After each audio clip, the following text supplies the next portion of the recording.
If you love talking about cats, but your friends and family are kind of over it, this is the podcast for you.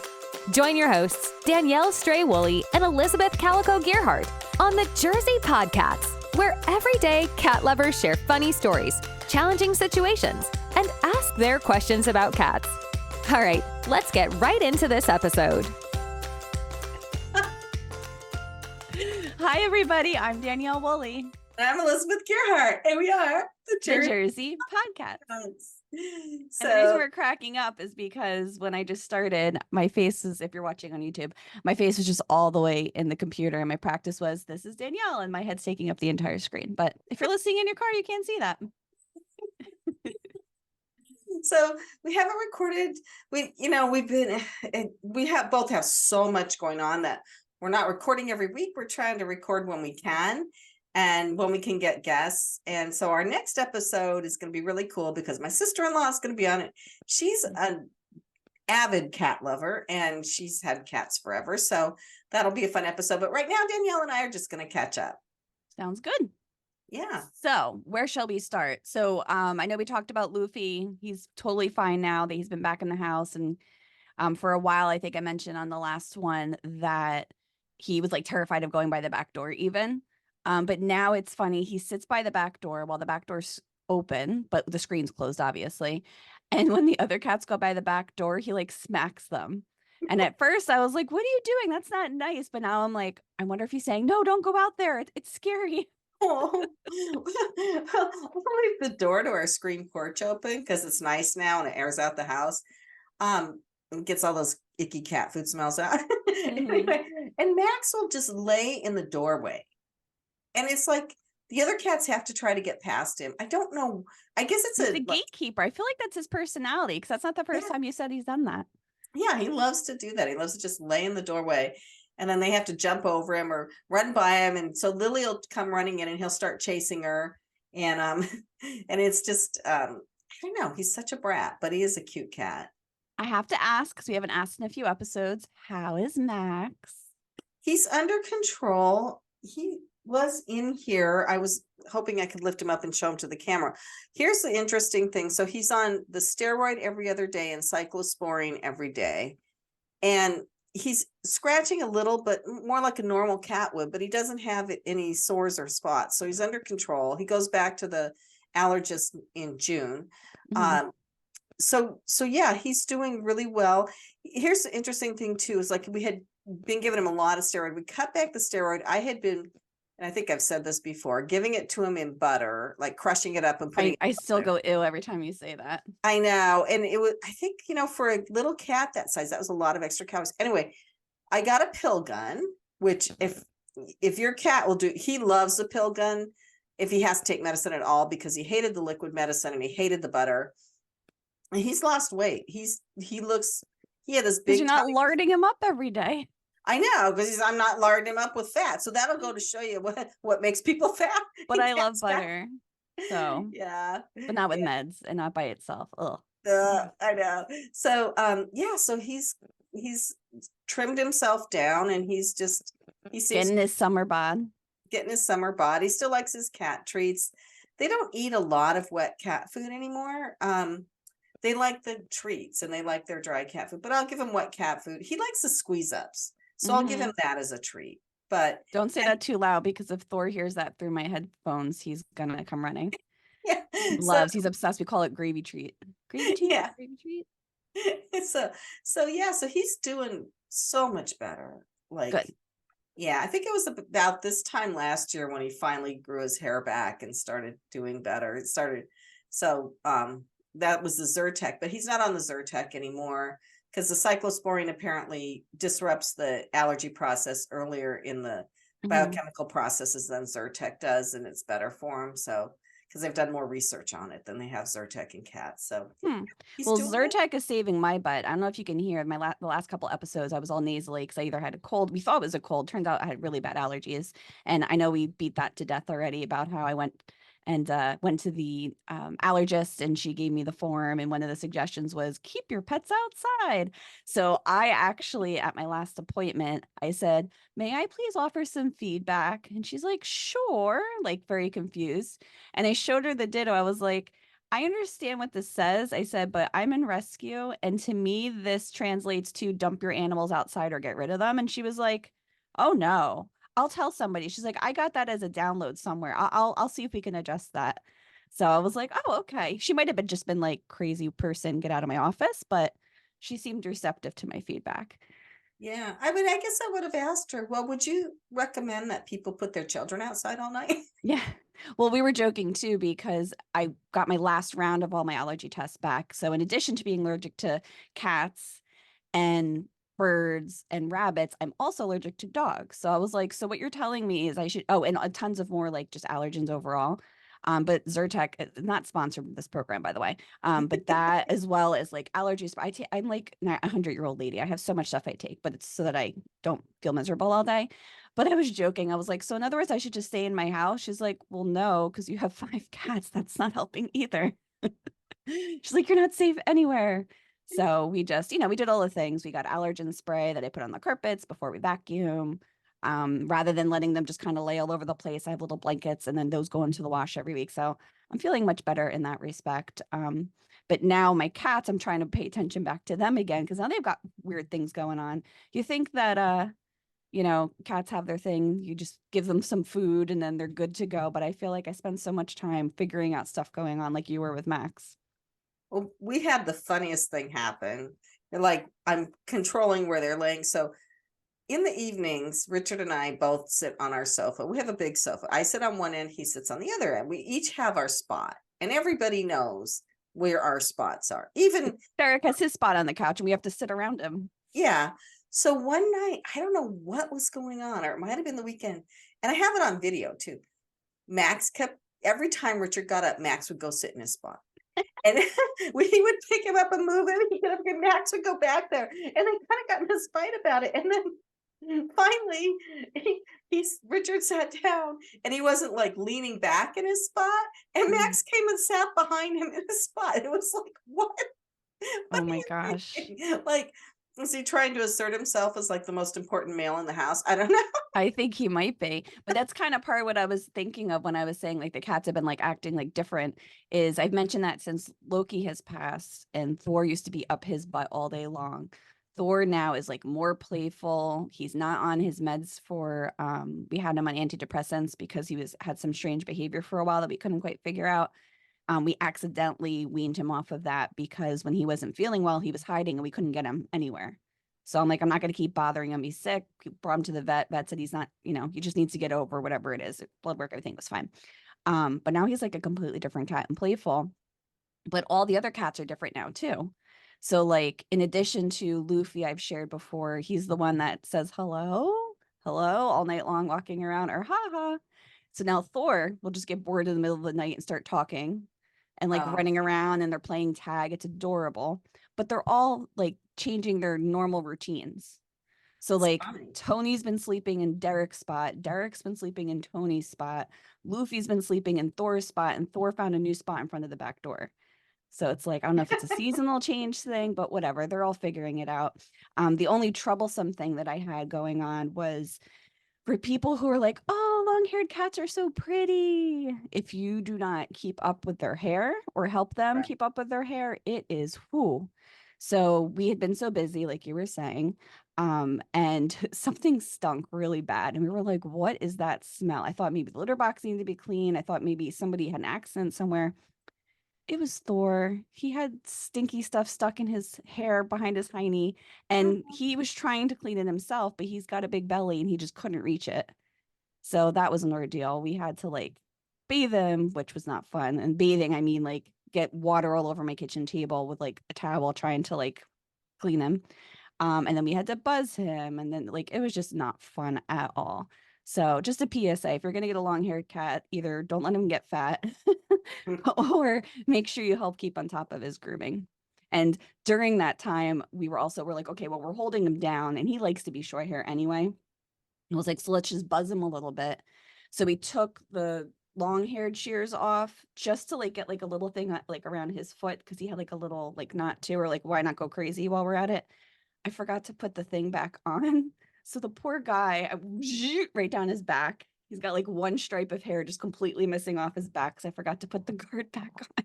So when I went away, my friends came over. They're like, "What? Who beat this poor cat up? He looks homeless."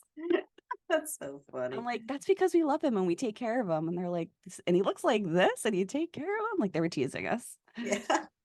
Yeah. So it's spring now and everybody's in and out, and everybody's feeling better because the weather's nicer. And so when I say I've been busy, so I started a podcast meetup called Podcast and YouTube Creators Community.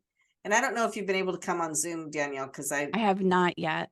But you would be a huge addition to this. I would love to. I know we talked about that last time.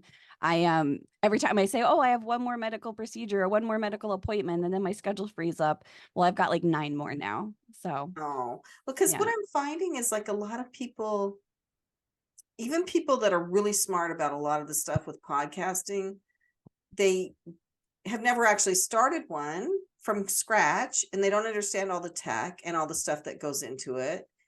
Well, having meetup groups like that are helpful. Like all the networking groups I ran in the past, you could be the smartest person at a certain thing, but everyone collaborating together or just getting a second point of view. Even if somebody says like, "I know ABCs," cool, but do you know the ABCs? Like that's a dumb example. It's like, well, what's the ABCs? And then you can just kind of talk it out and brainstorm off one another. Well, I could have you come on Zoom because honestly, what I think you could talk about is I think it'd be kind of interesting to have people come on Zoom and talk about the different platforms. So like how you and I both researched all the platforms and chose Buzzsprout for this. And we still like Buzzsprout for a number of reasons. And then other people could talk about, and we have the Passage to Profit show on Castos, and I have my Ghost Story podcast on Libsyn, which I haven't done. So you have like all the free time in the world. Is that what I'm hearing? That you do nothing all day? No, so you know what we're doing now. So I started the meetup group so that we could promote this podcast studio. So we have a podcast studio upstairs in our law firm building that we used during COVID, and I wanted to rent it out, but it was like 60 years old and in bad shape. So, and the ceiling tiles were disgusting. It looked really old and beat up and shabby, right? Oh my gosh, the cost of contractors, and we're talking their prices without any materials. So we had a designer in Colombia, actually, South America, design a podcast studio for us because it's hard to find people that know how to design podcast studios. It's a kind of new thing, right? Yeah, and you have to think about sound. You have to think about, all that stuff. You're going to do video, lighting, all that. Right. So, and then just like the design, like we wanted something that would look really cool. That, you're not just like walking into somebody's basement room and, there's like weird stuff. I've done that before. Yeah, exactly. So anyway, long story short, Richard and I are going over there nights and weekends and doing the work ourselves. Well, he's doing most of it. I'm helping. I mean, I did take down old window blinds. I have been able to do some of the like labor type of stuff. I'm not real great at it though, because I'm short. I'm very short. And it's really hard to reach up and get ceiling tiles. You're only 5'1". He bought a scaffolding, so he gets on the scaffolding and does it. But anyway, he's tall. Yeah. So there's a lot of stuff I can do. So we've been doing, so it really is going to be our studio. Like it was my project, but he's gotten so into it and he loves doing this work so much. Because then it really makes it ours. So it's kind of our studio project now. I'll be probably running it most of the time. So that has kept us busy on top of it. Now, in addition to the podcast space, do you have like an extra room? Like maybe like, I don't know, like a cat foster room, and people could come look at cats and play with them while you're recording your podcast. Just throwing ideas out there. Just throwing out ideas. Great idea. We can foster cats there. I'll tell Richard. Yeah, he's gonna cut communication with me after that. Yeah, it's gotten really busy on the Tommy's cat side. Kittens, injured cats that people think are feral because their ears already tipped, but they're not feral. They just happen to get spayed or neutered and then released because there was no space for them anywhere. So keeping busy with that. We've got a couple of fundraisers coming up. Some are online, some are in person. So Yeah, a lot of cat stuff going on. There was one other thing I wanted to mention today that came up that made me think of you and Max. And I know it's not the same thing, but I thought it might be nice for the listeners to hear about letting pets outside, fine. But just being mindful of where you live and what areas, because a friend of mine, one of their pets was having really terrible skin issues. I actually sent some of the tips of like what you had tried, brought to the vet. They couldn't figure out what was wrong, but like raw skin, everything. Turned out after bringing it to the urgent pet hospital, that the dog had mange just from being in its own yard because like a fox or something was like in their yard and that animal had mange and somehow their dog got it. So just to Oh my be gosh, mindful of that. I yeah. didn't know So that was a thing. that was one thing we had to rule out. Yeah, they took Mhm. samples anyway. But yeah, we went through the gamut. But yeah, that's true. And then also like plants outside could be. I remember Mhm. one time Checkers, the beloved Checkers is no longer with us, was outside in the yard and she came in and she was like itching and she actually let me put her in the sink and wash her off. That was like the She was only time miserable. yeah, because she was a smart cat, like, Mhm. and so she just had to get this stuff off her fur. But there, so I don't know what it was in the backyard, but we do have kind of a wild backyard. Um, we do have some cleared out space, but there are bushes. But yeah, with Max, it wasn't really anything in the backyard because I kept him inside for like 6 Mhm. months and it I didn't make a remember. difference. Yeah. Yeah, but yeah, so but they don't go far, but you do have to be aware of where you live. And I make them come in every night, and there's foxes, there's raccoons, there's all sorts of stuff around. We don't have them in our backyard, but there's bears in our part of Oh gosh. Jersey. Yeah, so you have to be really careful. But I found out, I think I said this maybe before, that Max was kind of harassing this fox, I think. And it was screaming, and it happened Oh like my 2 nights in a gosh. row, and I had to go find him and bring him in the house because this fox was screaming. I didn't know what it was. It was the weirdest noise. Um, They make very interesting noises. Growing up, where our house was, it was all backed up to woods. And I thought that I heard the Jersey Devil. Like we made a big deal out of it. Like we stayed up late to try to catch it on camera. And then fast forward to like the years of YouTube and animals being around. We're like, you know what? That was probably a fox. they make the weirdest noises, don't Yeah. they? Yeah, Yeah. so I make my cats come in at night. So I sometimes I stay up late and kind of snooze off on the couch waiting for them to come in, but I don't let them stay out all night because you just don't know what kind of predators are out there. We have deer too. I think that a deer kicked one of my cats in the head once Oh because the gosh. cat had brain damage. That was a weird. That's a And you story still for let another your time. cats outside. Well, no, that cat had 9 lives and he used every single one of Oh them. my gosh. And in that cat should not have gone outside Mm. because Yeah, always there's got certain trouble. cats that are not, they're like too inside oriented. They're not meant for outside. Well, he kept getting in trouble and Some being dogs aren't actually, even smart enough to be outside. yeah, that one being outside did kill him Aw. because he drank something. I think our neighbors were having their driveway redone and the guy left the So that's chemicals another out. thing to look out for. Yeah. Yeah, I've heard of that before, like on the online groups of like an animal went missing, it came home and then it got sick. You just Yeah, don't know. You don't know what's I I around. think it was I think he got into the chemicals and tasted something and it killed him. And it was horrible. We had him at the emergency room. They couldn't save him. So it was awful. But that Wow, cat, this episode's got a lot of ups and downs. I'm Woo. gonna have to tell you the story of that cat after the brain damage because it was like almost like a stroke victim that slowly regains their capabilities. Mm-hmm. So he was out of it, but and his one leg didn't work, but over time he got back to almost normal. It Wow. was so weird, like to watch his progression. So for something like that, like just trying to think of like what the listeners can get from this, what did you do? Like who did you contact? Did you know what to do like when something happened? Did you just bring them right to the vet or the I emergency? took him to the vet and I didn't I think they might have done like it. I took him somewhere and they did some sort of scan on him. I don't know if it was Mhm. an MRI or what. And they were just like, yeah, he has some brain damage, but he may get better. So just deal with it. So he had his one leg, his right leg would kind of like, he couldn't control it that well. And it would like go out straight from him when the other one was like normal on the ground. and just weird stuff like that. And he didn't really know how to act. And then it like got to where his leg barely had anything wrong with it, and his brain kind of came back, and he became kind of the old cat again, where he's really snuggly and nice and everything. It was really amazing how the brain could repair itself like that. Very, very interesting. Yeah. Wow. We talked about a lot of randomness. So the title of this episode probably Random Chat. Random Cat Chat. How's that? And that rhymes. Sounds good. Yo, oh my gosh, it's almost time for our We have to hop off. We thank everybody for joining us.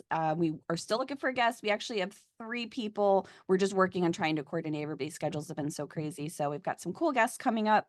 And we want to know what topics you want to hear. Or we could just keep bantering about our own cat stories. I've got like 19 more that I'm sure will come out in the next episode or 2. Thank you so much, thejerseypodcats.com, and we'll see you again next time. Bye. Thanks so much for listening. Let's keep the conversation going. Give this podcast a rating so other cat lovers can find it. Connect with the Jersey PodCats on social media or visit thejerseypodcats.com and leave a message sharing a story or question about cats. Thanks again for joining us, and we'll catch you in the next episode.